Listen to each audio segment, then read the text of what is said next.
누군가 제게 묻는다면요. 너의 어린 시절은 어땠니? 라고. 저는 이렇게 말할 겁니다. 지옥 같았지만 놓지 않은 희망이 있었다. 저는 강세연, 북한에서 너무 이른 나이에 어른이 되어버린 아이였습니다. 사람들은 절 북한판 신데렐라라고 불렀지만 그 이름은 동화가 아니라 상처였죠. 12살이던 어느 겨울 저는 꽁꽁 언 길바닥에서 담배꽁초를 주우며 내가 왜 여기 서 있는 걸까 자주 생각했어요. 제 이야기는 새아버지 집에서 도망치던 순간부터 시작됩니다. 그리고 두만강 위에서 총성이 울리던 그 밤, 6년 만에 엄마를 다시 만났던 그날까지 이어집니다. 이건 단순한 탈북 이야기가 아닙니다. 한 아이가 엄마를 향해 걸어간 생존의 기록입니다. 지금부터 제가 살아남은 이유를 들려드릴게요. 겨울은 언제나 길고 어두웠다. 하지만 그의 겨울은 특히 더 깊었다. 12살이던 나는 새아버지 집의 마당 한가운데 서 있었다. 손바닥은 얼어붙었고 주머니엔 담배꽁초가 한가득이었다. 하루의 쉰개, 내가 매일 주어야 하는 숫자였다. 세연아, 처졌어. 더 빨리 못해? 새아버지의 목소리는 차갑다 못해 바람처럼 살을 파고들었다. 나는 작게 대답했다. 금방 끝내겠습니다, 아버지. 그 말을 입에 올릴 때마다 목구멍이 쓴맛으로 차올랐다. 진짜 아버지였다면 이런 말을 아이에게 떠밀었을까? 하지만 나에게 선택권은 없었다. 어머니가 재혼한 뒤 나는 이 집에서 딸이 아닌 짐이 되었으니까. 의부선니 미정이는 늘 내 뒤에 그림자처럼 서 있었다. 강목을 들고서 말이다. 넌 왜 이렇게 답답하냐? 내가 도와줄까? 말이 끝나기 무섭게 강목이 종아리를 스쳤다. 아니, 찍어 눌렀다. 나는 숨도 제대로 못 쉬고 무릎을 꿇었다. 언니 죄송합니다. 죄송하면 뭐가 달라져? 내가 문제야, 너. 그녀의 목소리는 날카로웠지만 그 뒤에 묘한 즐거움이 배어 있었다. 내가 아파하는 걸 보는 게 재밌다는 듯이. 밤이 되면 어머니 얼굴이 떠올랐다. 그때마다 내가 할 수 있는 말은 하나였다. 엄마 나 진짜 열심히 하고 있어. 그러니까 나 좀 데리러 와줘. 하지만 어머니는 나를 속절없이 이 집에 두고 장사 미천을 마련하러 떠났다. 나는 그 사실을 원망하고 싶었지만 그럼에도 어머니가 내 편이라는 믿음 하나로 버텼다. 어느 날 밤 새아버지가 술에 취해 돌아왔다. 문이 쾅 하고 열렸고 그의 목소리가 울렸다. 세연아, 당장 안 나오냐? 나는 숨을 죽이며 방문을 열었다. 왜 그러세요? 그는 비틀거리며 다가와 내 어깨를 잡았다. 내 눈빛이 맘에 안 들어. 반항하는 것 같아. 그 순간 공포가 목을 죄었다. 내가 반항한다니. 나는 하루도 반항한 적이 없었다. 살아남기 위해 오직 순종만 했을 뿐이었다. 그 밤 이후였다. 나는 이 집에서 도망쳐 나올 수만 있다면 어디든 가겠다고 마음속으로 되뇌기 시작한 건 사람들은 언제나 아이에게 말한다. 어른들 말 잘 듣고 착하게 살면 된다고. 하지만 그게 진짜 정답이었다면 나는 왜 이렇게 매일 두들겨 맞고 왜 이렇게 매일 죄인처럼 눈치를 보며 살아야 했을까? 나는 어린 나이에도 이해했다. 착하게 사는 게 중요한 게 아니라 누구와 함께 사느냐가 더 중요하다는 걸. 그리고 어느 날 새아버지의 고함 소리가 또다시 들렸을 때 나는 아주 작은 희망을 마음 깊은 곳에서 붙잡고 있었다. 세연아, 내가 부르면 바로 나와? 나는 속으로 조용히 말했다. 이 지옥을 언젠가 벗어나겠다고 반드시. 그날 이후 나는 도망칠 수 있는 길을 처음으로 꿈꾸기 시작했다. 새아버지 집에서 도망쳐 나왔던 그날, 어머니와 나는 끝없이 걸었다. 찬바람이 얼굴을 때려도 그때만큼은 이상하게 마음이 조금은 가벼웠다. 이제 괜찮아질 거야. 어머니가 그렇게 속삭였던 순간이 지금도 생생하다. 우리가 도착한 곳은 어머니의 언니, 그러니까 박춘희 이모의 집이었다. 처음에 이모는 날 보자마자 손을 잡아주었다. 세연아, 여기선 걱정 마라. 이모가 챙겨줄게. 그 말에 눈물이 핑 돌았다. 처음으로 어른에게 보호받는 기분이 들었으니까. 하지만 그 따뜻함은 오래가지 않았다. 며칠 뒤 어머니가 장사 미천을 마련한다며 다시 집을 나섰다. 세연아, 엄마 금방 돌아올게. 조금만 기다려줘. 나는 그 말만 믿고 웃으며 손을 흔들었다. 그런데 어머니가 떠난 그날 밤 이모의 얼굴이 달라졌다. 세연아, 학교는 못 가겠다. 나는 깜짝 놀라 되물었다. 왜요? 저도 공부하고 싶은데. 공부는 나중 문제야. 우리 집 일부터 배워. 그 말을 시작으로 내 하루는 이모의 집안일로 꽉 채워졌다. 새벽엔 물깃기, 점심엔 두부밥 장사, 해지고 나면 땔감 주워오기. 손에서는 늘 비린내와 흙냄새가 섞여났다. 어느 날은 시장에서 두부밥을 팔다가 손님이 던진 동전이 발밑에 굴러갔다. 허리를 숙여 줍는데 이모의 목소리가 들렸다. 세연아, 그렇게 느려서 장사 되겠어? 나는 깜짝 놀라 동전을 떨어뜨렸다. 죄송해요, 이모. 미안하면 뭐해. 내가 벌어온 건 내 입에 들어가는 것도 없어. 그 말에 얼굴이 화끈했지만 정작 더 아팠던 건 따로 있었다. 바로 어머니에 대한 이야기였다. 잠들기 전 어머니 생각이 나서 조심스럽게 물었다. 이모 엄마 언제 오세요? 그러자 이모는 갑자기 화를 냈다. 그만 좀 해. 너희 엄마. 그 사람 이제 조선 땅에 없어. 그 말은 칼처럼 내 가슴을 찔렀다. 없다?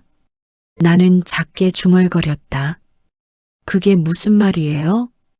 이모는 언성을 높였다. 그냥 없다니까. 그만 묻고 잠이나 자. 그날 밤 나는 아무것도 묻지 못했다. 그리고 엄마가 죽었구나라고 믿어버렸다. 가슴이 텅 비어버린 느낌이었다. 어둠 속에서 이불을 꼭 끌어안고 중얼거렸다. 엄마 날 버린 게 아니었죠? 그쵸? 하지만 대답은 돌아오지 않았다. 며칠 뒤 나는 장사를 마치고 돌아오던 길에 구겨진 편지 한 통을 받았다. 내 이름이 적혀 있었다. 강세연. 봉투를 여는 순간 손이 떨렸다. 그리고 그 안에서 세상에서 가장 그리웠던 글씨가 보였다. 세연아, 엄마다. 숨이 멎는 줄 알았다. 죽은 줄 알았던 어머니가 나를 찾고 있었다. 나는 이모에게 편지를 보여주며 말했다. 이모 엄마 살아계셨어요. 그러자 이모의 얼굴이 일그러졌다. 그건 사기꾼들이야. 따라가면 장기매매 당해. 하지만 이건 엄마 글씨예요. 조용히 해. 그딴 거 보고 혹했다가 죽기라도 하면 내가 책임질 줄 알아? 이모는 편지를 빼앗아 찢어버릴 것처럼 구겼다. 그 순간 나는 깨달았다. 이모의 목소리엔 걱정이 아니라 분명 두려움이 있었다. 그리고 아주 어렴풋이 그때 처음 의심이 피어올랐다. 이모는 뭔가 숨기고 있어. 그 의심은 곧 내 인생을 바꾸는 결심으로 이어지게 된다. 편지 사건 이후 이모의 태도는 더 까다롭고 예민해졌다. 내가 잠시 멍하니 있어도 바로 소리를 질렀다. 세연아, 딴 생각하지 마. 장사 준비나 해. 그 목소리를 들을 때마다 내 마음속 의심은 점점 더 커졌다.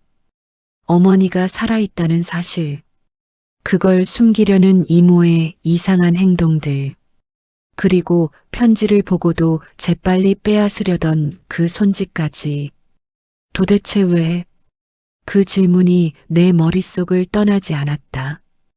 그러던 어느 저녁 두부밥 장사에서 늦게 돌아와 방문 앞에 서 있는데 거실 쪽에서 낮은 목소리들이 들렸다. 이모부의 쉰 목소리였다. 여보, 그렇게까지 할 필요가 있어? 그애 불쌍하잖아. 이모는 날카롭게 받아쳤다. 당신은 몰라서 그래. 그 애까지 나가버리면 우리는 누가 도와줘? 순간 내 심장이 내려앉았다. 도와줘? 나는 숨조차 쉬지 못한 채 문틈에 귀를 댔다. 이모부가 다시 말했다. 그래도 걔 엄마가 찾고 있다면 보내줘야지. 그러자 이모는 짜증을 섞어 소리를 질렀다. 찾긴 뭘 찾는다고 그래. 그 여자가 애를 데려가면 우리는 끝이야. 애가 벌어오는 돈이 얼마나 큰데? 장사도 다 세연이가 하잖아. 그 순간 온몸이 얼어붙었다. 내가 이 집을 위해 노동력으로 쓰이고 있다는 말을 입 밖으로 그렇게 대놓고 하는 걸 듣게 될 줄은 몰랐다. 이모는 말을 이어갔다. 게다가 그 브로커들 내가 다 돌려보냈어. 괜히 애 데리고 가면 우리만 위험해져. 그러다 애가 진짜 죽기라도 하면 어떡해. 이모부가 중얼거렸다. 죽으면 죽는 거지. 우리랑 무슨 상관이야. 나는 믿을 수 없었다. 편지가 위험해서가 아니었다. 브로커가 의심스러워서도 아니었다. 이모는 나를 보내고 싶지 않았던 것이다.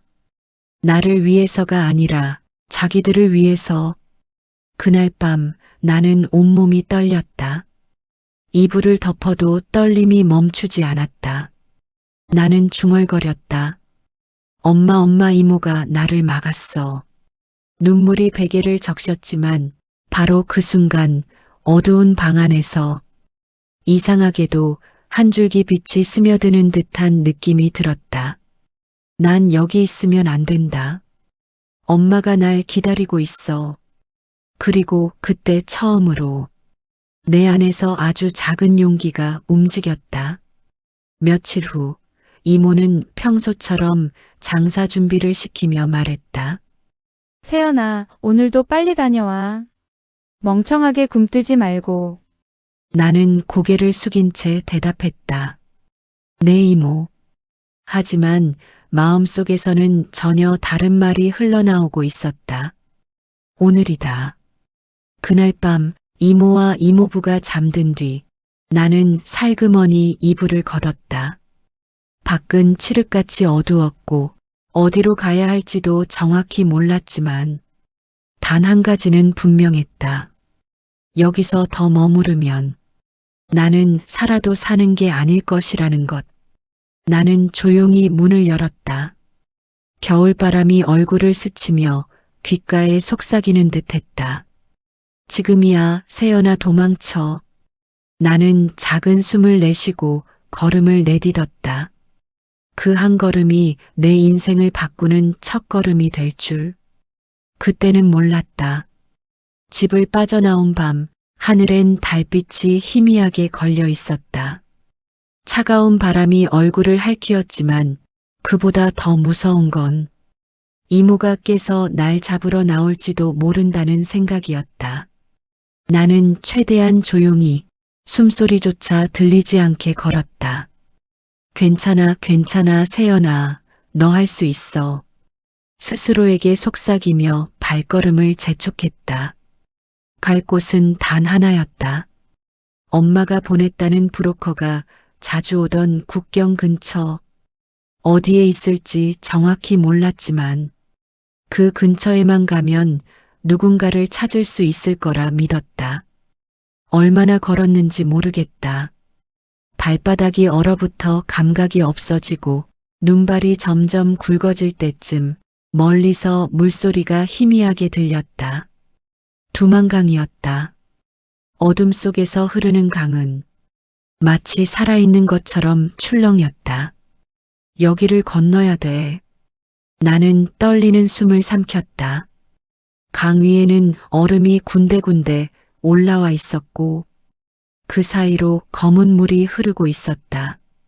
발을 올려놓자 얼음은 끼익하고 낮고 불안한 비명을 냈다. 괜찮아, 천천히. 나는 조용히 중얼거리며 두 손을 땅에 짚고 기어가듯 앞으로 나아갔다. 그러나 얼마 가지 않아 발밑에서 쩍 하는 소리가 들렸다. 얼음이 크게 갈라지며 몸이 그대로 물속으로 빨려 들어갔다. 찬물이 폐 속으로 파고들며 숨이 완전히 막혔다. 손을 허우적대도 잡히는 건 아무것도 없었다. 여기서 죽는 건가? 그 생각만 맴돌았다. 차가움이 아니라 포기하려는 마음이 더 빨리 나를 잡아먹고 있었다. 그때였다. 어딘가에서 손전등 빛이 번쩍였다. 그리고 거친 남자의 목소리가 울렸다. 거기 누구냐? 멈춰라. 북한군이었다. 나는 본능적으로 더 깊이 물속으로 숨었다. 하지만 곧 얼음 위를 밟는 소리가 가까워졌다. 탕! 총성이 강 위에서 울렸다. 물속에서조차 심장이 내려앉는 소리가 들릴 만큼 그 총성은 가까웠다. 빨리 나와. 도망 못 간다. 나는 죽으림을 다해 얼음을 밀어 올리고 손끝으로 주변을 더듬었다. 다행히 좀 더 두꺼운 얼음판을 잡을 수 있었다. 살아야 해, 살아야 해. 나는 떨리는 속삭임과 함께 온몸에 힘을 짜냈다. 어떻게 기어 올랐는지도 모른다. 하지만 다시 얼음 위에 올라왔을 때 바람이 폐로 들어오는 것만으로도 눈물이 쏟아질 만큼 감사했다. 멀리서 군인들의 발소리가 점점 가까워졌다. 그들은 손전등을 이리저리 비추며 나를 찾고 있었다. 저쪽으로 갔습니다. 잡아. 절대 놓치지 마라. 나는 숨을 몰아쉬며 얼음 위를 기어 도망쳤다. 총성은 몇 번 더 울렸고 얼음판은 발밑에서 흔들렸다. 하지만 기적처럼 얼음은 더 이상 깨지지 않았다. 그렇게 한참을 도망친 끝에 나는 강둑 풀숲에 몸을 던졌다.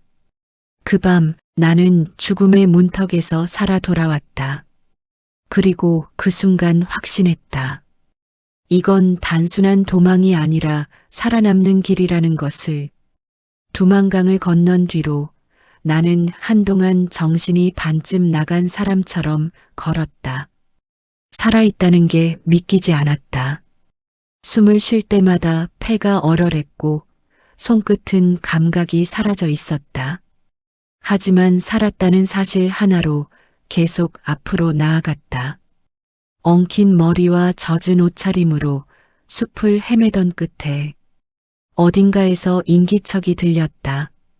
나는 놀라 숨을 죽였지만 곧 들려온 건 낯선 언어였다. 괜찮아? 이리 와봐. 조심스럽고 낮은 여자 목소리. 중국어였지만 따뜻함은 전해졌다. 나는 힘없이 고개를 들었다. 어둠 속에서 나를 내려다보는 중년 여인의 얼굴. 그녀가 바로 리아나, 내 생명을 한 번 더 붙잡아준 사람이었다. 너 북한에서 왔지? 그녀가 묻자 나는 떨리는 목소리로 말했다. 네, 도와주세요, 제발. 리아나는 깊은 한숨을 내쉬고 말했다. 위험하지만 오늘 밤만은 여기서 쉬어.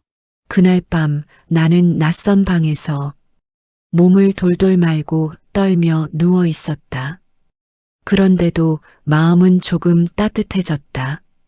누군가가 나에게 괜찮다고 말해준 건 정말 오랜만이었다. 아침이 되자 리아나는 조용히 내 손에 휴대전화를 쥐어줬다. 내 엄마 번호 여기 맞지?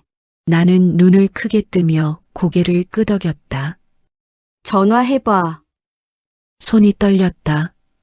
번호를 누르는 동안 심장이 귓가에 울릴 정도로 뛰었다. 뚜뚜. 그리고 익숙한 목소리가 들렸다. 여보세요? 그 순간 눈물이 왈칵 쏟아졌다. 엄마, 나야, 세연이야. 잠시 정적이 흐르더니 전화기 너머에서 흐느끼는 소리가 들렸다. 세연아, 우리 세연이 맞니? 엄마가 얼마나 기다렸는지 아? 나는 울먹이며 말했다. 엄마, 나 중국 왔어. 지금 가면 곧 만날 수 있어? 그런데 어머니의 대답은 뜻밖이었다. 세연아, 엄마 중국에 없어. 뭐라고? 그게 무슨 말이야? 내 목소리가 떨렸다. 엄마 한국에 있어. 너를 데리러 오려고 했는데 6개월은 더 필요해.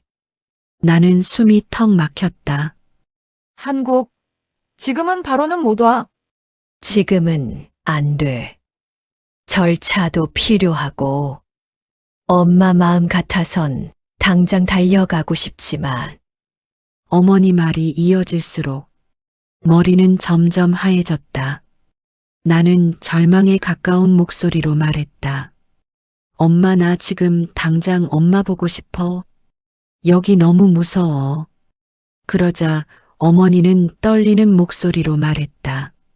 세연아 조금만 더 버텨줘.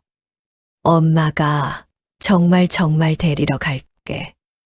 그 말을 듣는 순간 어깨가 주저앉듯 힘이 빠졌다. 나는 혼잣말처럼 중얼거렸다. 6개월 나는 아직도 기다려야 하는구나. 전화를 끊은 뒤 리아나는 조용히 물었다. 한국이라고? 그럼 여기 오래 있으면 안 되겠네. 나는 고개를 끄덕였다. 저 엄마 있는 곳까지 가야 해요. 죽어도 멈출 수 없어요. 리아나는 창밖을 바라보며 말했다. 이 길은 쉽지 않아. 라오스, 태국 여러 나라를 거쳐야 해. 그러다 나를 바라보며 미소를 지었다. 하지만 내 눈을 보니까 할 수 있을 것 같네. 그녀의 말에 나는 작게 대답했다. 저 갈 거예요. 엄마한테 갈 거예요. 그날 나는 또 하나의 진실을 마주했다. 엄마는 내게서 멀리 떨어져 있었지만 그래도 살아 있었고 여전히 나를 기다리고 있다는 진실. 그 사실 하나로 나는 다시 걸을 힘을 얻었다. 엄마와의 통화를 끝낸 후 나는 더 이상 중국에 머물 수 없다는 걸 직감했다. 엄마 한국에 있다. 그 사실만으로도 가슴이 벅찼지만 동시에 막막함이 몰려왔다. 그러나 리아나는 담담하게 말했다. 세연아, 너 여기 오래 있으면 위험해. 한국 가려면 라오스, 태국을 지나야 해. 나는 고개를 끄덕였다. 저 갈게요. 무섭지만 그래도 갈래요. 리아나는 손을 꼭 잡아주었다.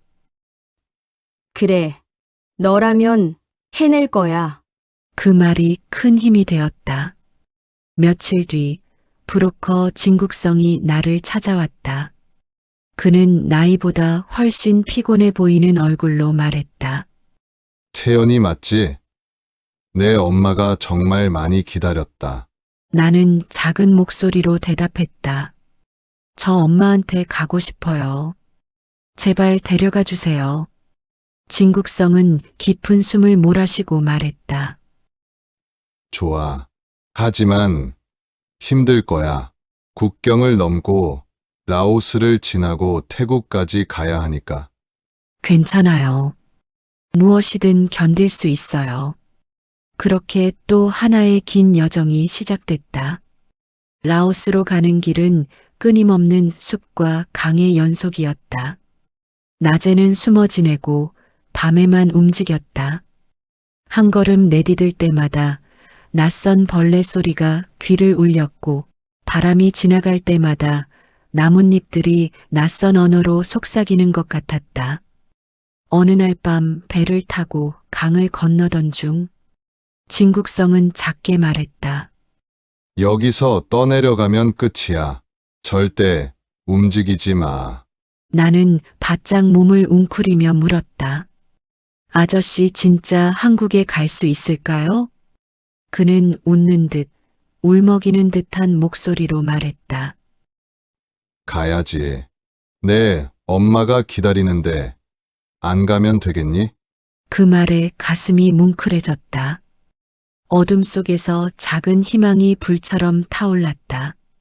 라오스에 도착하고 나서 우리는 며칠 동안 숨어 지냈다. 벽이 얇은 방에서 나는 스스로에게 계속 말했다. 세연아, 조금만 더. 이제 거의 다 왔어. 그러나 태국 국경을 넘는 순간이 가장 긴장됐다.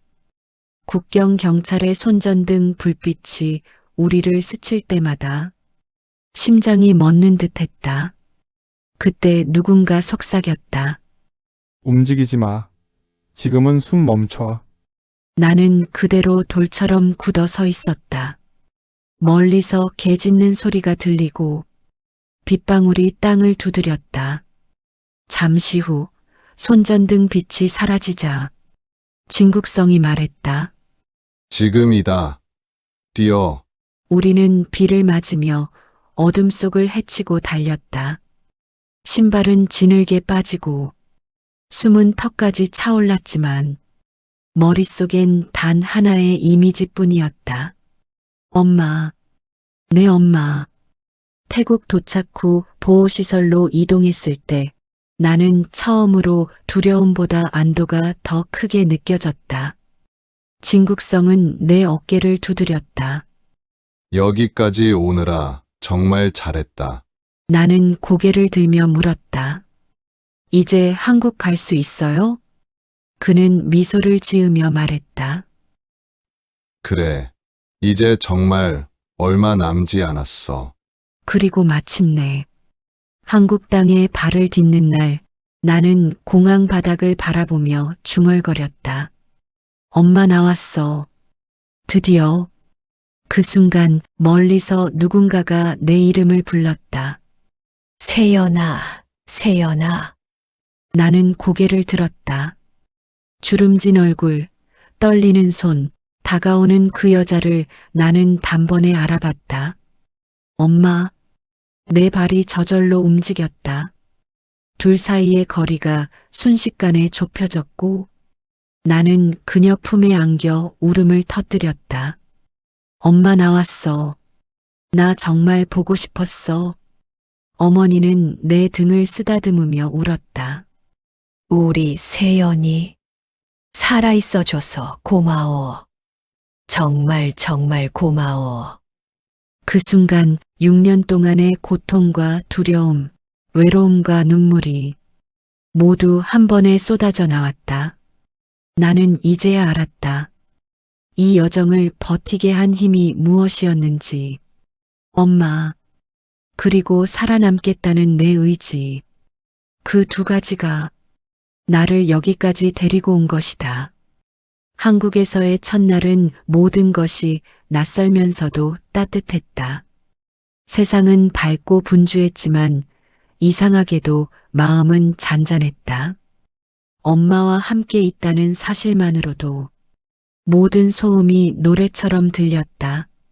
하지만 우리를 울게 한 마지막 이야기는 그날 밤 아주 조용히 찾아왔다. 엄마는 작은 상자를 꺼내며 말했다. 세연아, 이건 내 얘길 기다리며 엄마가 쓴 일기야. 나는 상자를 바라보며 조심스럽게 물었다. 일기요? 엄마가 나 때문에? 엄마는 고개를 끄덕였다. 응. 너랑 떨어져 있던 날들을 그냥 흘려보낼 수가 없었어. 상자를 열자 손때 묻은 낡은 공책이 5권이나 나왔다. 표지는 달아 있었고 군데군데 눌린 자국과 번진 흔적이 있었다. 마치 그 페이지마다 엄마의 눈물이 스며든 것처럼. 사람들은 종종 말한다. 힘든 시간을 견디면 언젠가는 빛이 찾아온다고. 나에게 그 빛은 엄마였다. 그리고 지금의 나는 안다. 우리를 살게 하는 건 결국 누군가의 기다림이라는 것을.